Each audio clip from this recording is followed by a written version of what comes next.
నమస్కారం సిటీ వార్తలకు స్వాగతం.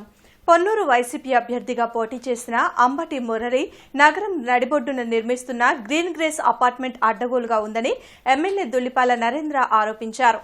ఇంత జరుగుతున్నా అధికారులు ఏం చేస్తున్నారని ఆయన ప్రశ్నించారు. గ్రీన్ గ్రేస్ కు సరైన అనుమతులు లేవు. 75 అడుగుల దూరం వదలాలని రైల్వే శాఖ చెప్పినా లెక్క చేయలేదు. అయినా యథేచ్ఛగా నిర్మాణాలు జరుగుతున్నాయని ఎమ్మెల్యే ధూళిపాల నరేంద్ర ఆరోపించారు. సరైన అనుమతులు లేకుండా ప్రభుత్వాన్ని కార్పొరేషన్ అధికారులు మోసం చేస్తున్నా అధికారులు ఏం చేస్తున్నారని ప్రశ్నించారు. గుంటూరులో ధూళిపాల మీడియాతో మాట్లాడుతూ గ్రీన్ గ్రేస్ అక్రమాలను బయటపెట్టారు. Fire, environmental, air traffic, mining cess, insurance policy ఏ ఒక్కటి లేదన్నారు. సుమారు 500 మందిని మోసం చేస్తున్నా వారిపై అధికారులు ఎందుకు చర్యలు తీసుకోవడం లేదన్నారు. వెంటనే నిర్మాణాలు ఆపి వినియోగదారులకు న్యాయం చేసి బాధ్యులైన అధికారులపై చర్యలు తీసుకోవాలని డిమాండ్ చేశారు. అధికారులు స్పందించకపోతే చట్టపరమైన చర్యలు తీసుకుంటామన్నారు. సరైన అనుమతులు లేకుండా గత ప్రభుత్వం తమ చెప్పుచేతల్లో ఉందని చెప్పి అడ్డగోలు నిర్మాణాలు, వాటిని వినియోగదారులకి మభ్యపెట్టి అమ్మటం అనేది గుంటూరు నడిబొడ్డులో మనం చూస్తూ ఉన్నాం. రైల్వే ట్రాక్ నుంచి వాళ్ళు మొదట 2 సెల్లార్ల 5 ఫ్లోర్ల కోసం రైల్వే కోసం ఎన్ఓసి తీసుకున్నప్పుడు రైల్వే వాళ్ళు ఎన్ఓసి ఎలా ఇచ్చారంటే రైల్వే ట్రాక్ నుంచి 75 అడుగుల దూరం వదిలిపెట్టి కట్టమని చెప్పారు. వీళ్ళు గవర్నమెంట్ కట్టాల్సిన ఫీజులు చాలా పెండింగ్ ఉన్నారు. దాదాపు 5 నుంచి 10 కోట్ల రూపాయలు పెండింగ్ ఉంది. డెవలప్మెంట్ ఫీజు కావచ్చు, బెటర్మెంట్ ఛార్జెస్ కావచ్చు, సిటీ లెవెల్ ఇన్ఫ్రాస్ట్రక్చర్ కావచ్చు, లేకపోతే లేబర్ సెస్ కావచ్చు, 5 నుంచి 10 కోట్ల రూపాయలు కట్టాలి. మరి వాటిని కట్టకుండానే కళ్ళ ముందు నిర్మాణాలు చేస్తూ ఉంటే కార్పొరేషన్ అధికారులు ఏం చేస్తున్నారని చెప్పి మేము ప్రశ్నిస్తా ఉన్నాం. ఎస్ఈబీని రద్దు చేసి అక్కడ వారిని ఎక్సైజ్ శాఖలో విలీనం చేయడం పట్ల అధికారులు హర్షం వ్యక్తం చేశారు. సీఎం చంద్రబాబు, మంత్రి కొల్లు రవీంద్ర, ఎక్సైజ్ కమిషనర్ మీనాకు కృతజ్ఞతలు తెలిపారు. గత ప్రభుత్వం ఎక్సైజ్ శాఖను 2 భాగాలుగా చేసి తమను ఇబ్బందులకు గురిచేసిందని DC Babjirao, constables head constables association నేత కోటయ్య తెలిపారు. అయితే ప్రస్తుత ప్రభుత్వం తమ బాధలు ఆలకించి సెబ్ను రద్దు చేయడం హర్షదాయకమన్నారు. దీన్ని స్వాగతిస్తూ సీఎం చంద్రబాబు, మంత్రి కొల్లు రవీంద్ర చిత్రపటాలకు పాలాభిషేకం జరిపారు.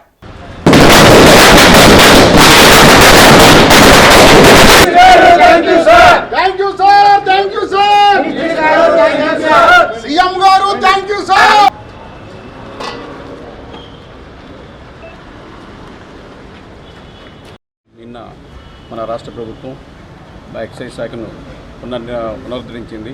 మేము ఇంతకుముందు ఎక్సైజ్ శాఖలో పనిచేసినప్పుడు గత ప్రభుత్వం ఎస్ఈబీ అండ్ ఎక్సైజ్ 2 విధాలుగా విడగొట్టడం జరిగింది.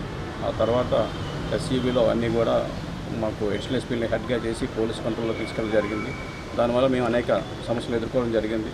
అప్పుడే ఆ ప్రభుత్వాన్ని మేము అనేక పర్యాయాలు చెప్పుకున్నాము, ఇది కరెక్ట్ కాదు, మా డిపార్ట్మెంట్ని సపరేట్గా ఉంచాలని చెప్పు. కానీ ఆ ప్రభుత్వం వినలేదు. తర్వాత ఈ ప్రభుత్వం మారిన తర్వాత ఈ కూటమి ప్రభుత్వానికి మేము విజ్ఞప్తి చేసాం. వాళ్ళు కూడా మా సమస్యలన్నీ అర్థం చేసుకున్నారు, దాన్ని క్షుణ్ణంగా పరిశీలించారు. అది మేము ఏదైతే చెప్పామో అది వాస్తవాన్ని గ్రహించిన తర్వాత ఈ పునర్నిర్మాణం చేశారు. ఈ ఎక్సైజ్ శాఖని పూర్తిగా ఎస్ఈబీని రద్దు చేశారు. ప్రకారంగా మాకు నిన్న అన్ని రకాల జీవాలు పూర్తిగా ఇచ్చి ఎక్సైజ్లో సభ్యులో పనిచేస్తున్న ఎక్సైజ్ అధికారులందరూ కూడా మాకు ఇక్కడికి ఎక్సైజ్కి సరెండర్ చేయడం జరిగింది. ఈ డిపార్ట్మెంట్ని 2 ముక్కలు చేసి వారి స్వప్రయోజనాల కొరకు, వారి యొక్క సొంత లాభం కొరకు మా శాఖను విడగొట్టి వాళ్ళు లబ్ధి పొందారు. ఏ విధంగా లబ్ధి పొందారో ఈ 5 సంవత్సరాలు అందరికీ ప్రజలకు కూడా ఎరికే. మమ్మల్ని, మా ఉద్యోగుల్ని ఇబ్బంది పెడతామే కాకుండా తద్వారా ఈ సమాజంలో ఉన్న భావి పౌరులను కూడా, చిన్నారులను కూడా చిదివేసే పరిస్థితి వచ్చింది. కారణం ఏంటంటే ఏ రూపంలోనే అనవచ్చు మీరు, గాంజా అనేటువంటి మహమ్మారి. 2019కు ముందు గాంజా అనేది ఎక్కడో హైవేల్లో ఎక్కడన్నా మేము రూట్ వాచ్లు చేసినప్పుడు దొరికేది. 19 నుంచి 24 మధ్య ఎక్కడ పడితే అక్కడ గాంజా విపరీతంగా పెరిగిపోయింది. దానికి కారణం ఏంటంటే ప్రభుత్వం తీసుకొచ్చినటువంటి విధానం ఏదైతే ఉన్నదో ఈ 2 ముక్కలు చేయడం అనేది. చంద్రమౌళి నగర్ 7వ లైన్లో వినాయక చవితి ఉత్సవాలు ఘనంగా జరుగుతున్నాయి. గణపతి ఉత్సవ కమిటీ ఆధ్వర్యంలో 22 సంవత్సరాలుగా ఉత్సవాలు నిర్వహిస్తున్నారు. 16న అన్నదానం, 18న లడ్డూ వేలంపాట, ఊరేగింపు నిర్వహించనున్నట్లు ఉత్సవ కమిటీ ప్రతినిధులు తెలిపారు. భక్తులు పెద్ద సంఖ్యలో పాల్గొనాలని కోరారు.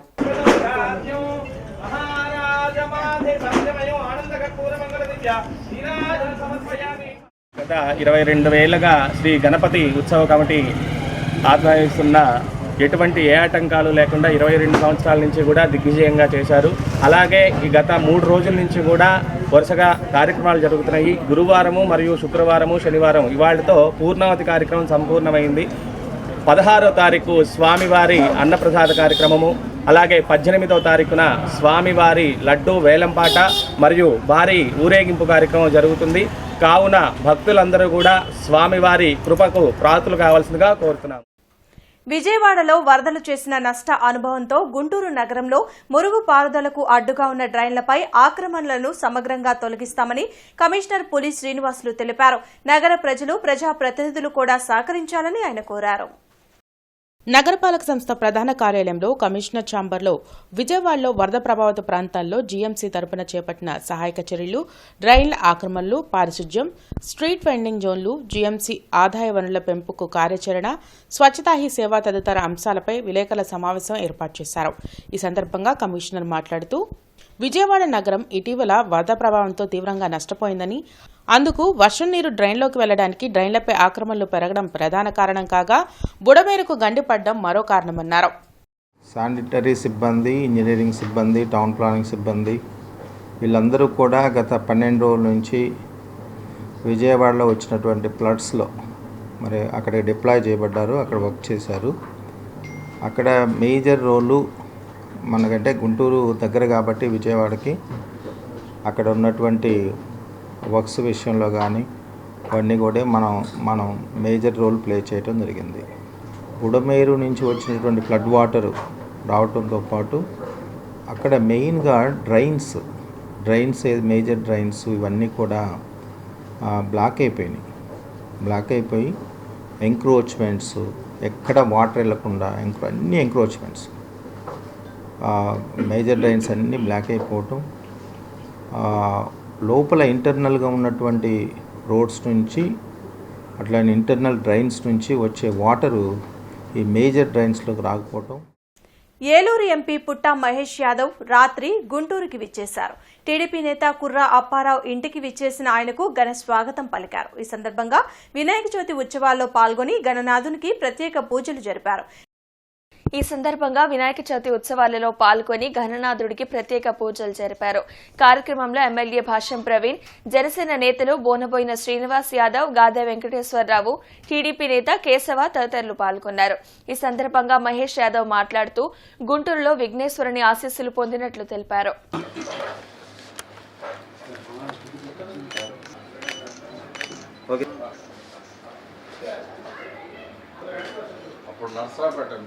అందరినీ కలిసి ఒకసారి మాట్లాడదాం అనేది వచ్చాము. అదే రకంగా గణపతి గుళ్ళకు కూడా వెళ్ళి బ్లెస్సింగ్స్ తీసుకోవడం జరిగింది. నార్మల్గా వచ్చి అందరం కలవడం జరిగింది. తమను రెగ్యులర్ చేయాలని కాంట్రాక్ట్ స్టాఫ్ నర్సులు చేస్తున్న ఆందోళన కొనసాగుతుంది. ప్రభుత్వం వెంటనే 115 జీవోను రద్దు చేయాలని డిమాండ్ చేశారు. గత 15 సంవత్సరాలుగా కాంట్రాక్ట్ స్టాఫ్ నర్సులుగా చేస్తున్న తమను రెగ్యులర్ చేయాలని Andhra Pradesh service struggle committee demand చేసింది. కోవిడ్ సమయంలో కూడా తాము చిత్తశుద్దితో విధులు నిర్వహించామని గుర్తు చేశారు. ఆందోళనలో భాగంగా నగరంలో ర్యాలీ చేపట్టారు. కోవిడ్ సమయంలో ఎటువంటి పథకాల లబ్ధి చేకూరలేదన్నారు. ఇప్పటికైనా రాష్ట్ర వ్యాప్తంగా ఉన్న 11,500 మందిని రెగ్యులర్ చేయాలని కోరారు. ఏఎన్ఎంలకు లబ్ధి చేకూరుతున్న ప్రమోషన్ల భాగంగా తమ స్థానంలో వారిని భర్తీ చేయడం తగదన్నారు. 15 సంవత్సరాల నుంచి దాదాపు కాంట్రాక్టు దానిలోనే స్టాఫ్ నర్సుగా పనిచేస్తున్నాము. ఇప్పుడు మాకు సపోర్ట్ ఇస్తామని చెప్పి వాళ్ళని మా పోస్టుల్లోకి తీసుకొచ్చారు. మాలో జిఎన్ఎం, బీఎస్సీ, ఎంఎస్సీ నర్సింగ్ చదివిన వాళ్ళు కూడా ఉన్నారు. వాళ్ళు ఏఎన్ఎం చదివిన వాళ్ళు మాది వచ్చేసి 3.5, 4.5, ఎంఎస్సీ 2 years అవుతుంది సార్. వాళ్ళది 10th క్లాస్ తర్వాత 1.5 year ట్రైనింగు. ఏఎన్ఎం పోస్ట్ వాళ్ళకి ఆల్రెడీ మీరు రెగ్యులర్ పోస్టులు ఇచ్చారు. మేము ఎన్నాళ్ళు కాంట్రాక్ట్ దానిలోనే మేము చేస్తున్నాము. మీరు మాకు ఎప్పటికైనా రెగ్యులర్ పోస్ట్ మాకు ఇస్తారని మమ్మల్ని ఆ కాంట్రాక్ట్ వాళ్ళకి ఇంపార్టెన్స్ ఇచ్చి రెగ్యులర్ పోస్ట్ మాకు ఎప్పటికైనా మీరు ఇప్పుడు కాకపోయినా తర్వాత అయినా ఇస్తారని మేము ఇన్నాళ్ళ నుంచి చేస్తూనే ఉన్నాం సార్. కోవిడ్లో కూడా మేము ఎప్పుడు కూడా అడగలేదు, డిమాండ్ మీరు ఇచ్చిన శాలరీతోనే మేము చేస్తున్నాం. కోవిడ్లో కూడా మా స్టాఫ్ ఎంతోమంది చనిపోయారు. మా స్టాఫ్ మా డిమాండ్ వచ్చేసి రెగ్యులర్గా ఉన్న 11,500 మందిని రెగ్యులర్ చేసి జీవో నెంబర్ 115ని సవరించాలని కోరుకుంటున్నాం. డిఎస్ నగర్లోని బృందావన అపార్ట్మెంట్ వద్ద వినాయక చవితి ఉత్సవాలు అంగరంగ వైభవంగా జరుగుతున్నాయి. సిద్ధి వినాయక యూత్ ఆధ్వర్యంలో గత 5 సంవత్సరాలుగా ఉత్సవాలు నిర్వహిస్తున్నారు. ఈ రోజు అన్నదాన కార్యక్రమం చేపట్టారు. రేపు నిమజ్జనం జరుపుతున్నట్లు ఉత్సవ కమిటీ ప్రతినిధులు టెంట్ హౌస్ బాబు, రాంబాబు తెలిపారు. 5 సంవత్సరాల నుంచి అన్నదాన కార్యక్రమం, గొప్ప అన్నదాన కార్యక్రమం జరుగుతున్నది. ఈ అన్నదాన కార్యక్రమంలో ఇక్కడ పరిశుద్ధ వినాయక యూత్ రాంబాబు, నరేంద్ర, మహేష్, జయ వీళ్ళందరూ ఒక యూత్గా ఈ అన్నదాన కార్యక్రమం, ఈ వినాయక చవితి సందర్భంగా అన్నదాన కార్యక్రమం 5 సంవత్సరాల నుంచి మనం యొక్క గణేష్ చవితి సందర్భంగా గణేష్ నిమజ్జన కార్యక్రమం, మహాన్నదాన కార్యక్రమం అనేది ఎటువంటి ఇబ్బంది లేకుండా గుప్తదాతలు, మామూలుగా దాతల సహకారంతో నిర్విఘ్నంగా బాగా జరుగుతూ ఉంది. నేడు 8వ రోజు సందర్భంగా స్వామివారి మహాన్నదాన కార్యక్రమం జరుగుతున్నది. దీనికి భక్తులకి పొద్దున గణపతి హోమం, ఇప్పుడు మధ్యాహ్నం మహాన్నదాన కార్యక్రమం అందరి సహకారంతో జరుగుతూ ఉన్నది. అదేవిధంగా రేపు 9వ రోజు స్వామివారి ఉదయం అభిషేకం, మధ్యాహ్నం 3 గంటలకు స్వామివారి 9 రోజులు స్వామివారి చేతిలో ఉండి పూజలు అందుకున్న మహాలడ్డు వేలంపాట జరుగును. గుంటూరు నగరంలో వాసవి యూత్ ఆధ్వర్యంలో శ్రీ వాసవి కన్యకా పరమేశ్వరి అమ్మవారి దేవస్థాన ఆవరణలో గణేష్ చతుర్థి 26వ నవరాత్రి మహోత్సవాలు ఘనంగా జరుగుతున్నాయి. శుక్రవారం రాత్రి 1,51,00,000 నగదుతో శ్రీ అభయ గణపతిని అలంకరించారు. వచ్చే భక్తులకు ఎలాంటి ఇబ్బంది లేకుండా అన్ని ముందస్తు చర్యలు తీసుకున్నట్లు ఆలయ కమిటీ అధ్యక్షులు తూనుగుంట్ల నాగేశ్వరరావు మీడియాకు తెలిపారు. ఈ కార్యక్రమంలో ఆలయ కమిటీ సభ్యులు, భక్తులు వేలాదిగా పాల్గొన్నారు.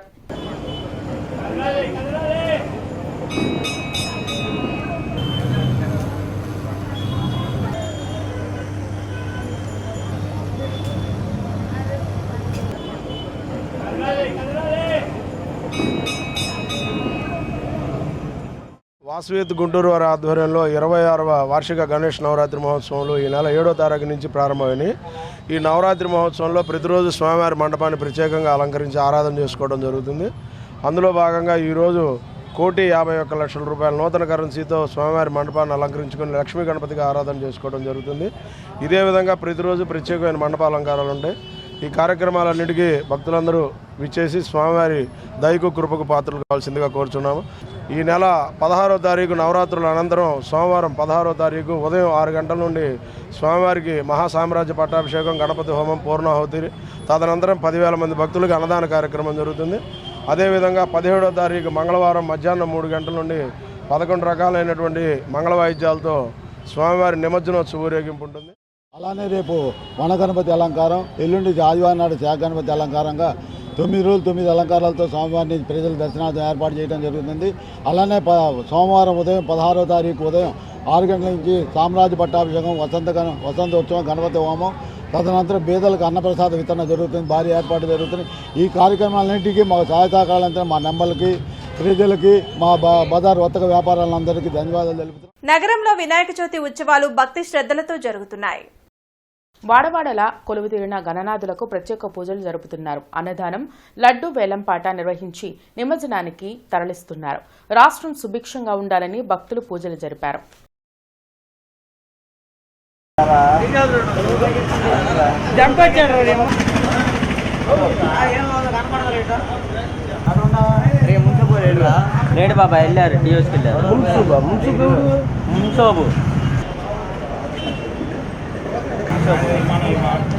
ఈ వార్తలు ఇంతటితో సమాప్తం. నమస్కారం.